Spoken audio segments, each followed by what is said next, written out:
Let's take a look at how hip flexor length influences your stride length. So if I turn sideways like this, you can see.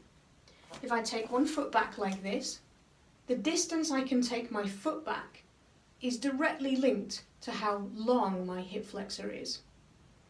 So if my hip flexor is pulling too tight in this position, what my body will do as a consequence of that is bend my knee. Okay?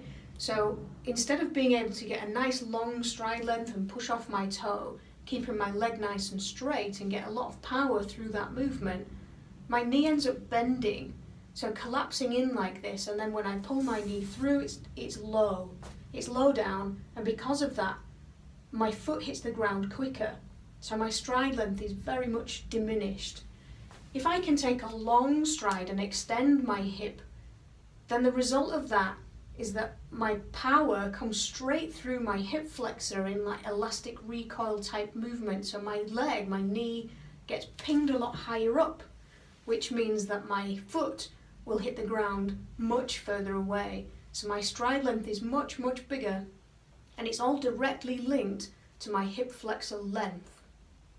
If I'm doing a lot of drills that involve encouraging my knee to go higher, so I'm lifting here all the time, then I'm using this muscle here, which is shortening it. So eventually what will happen is you'll start off with a certain stride length and your knee lift will be reasonable.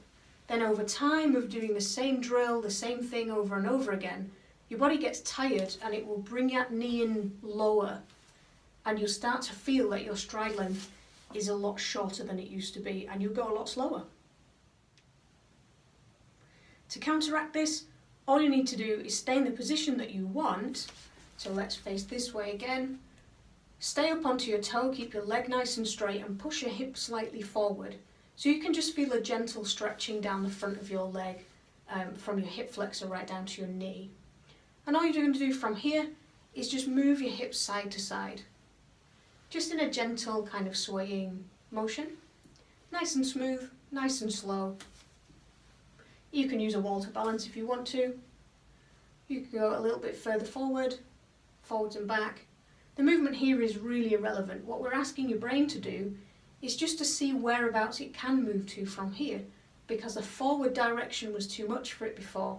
So by doing different movements like going around in circles like I'm doing now and rotating like this, you're asking your brain to use your muscles in lots of different ways, and you're finding whereabouts that muscle is most stuck.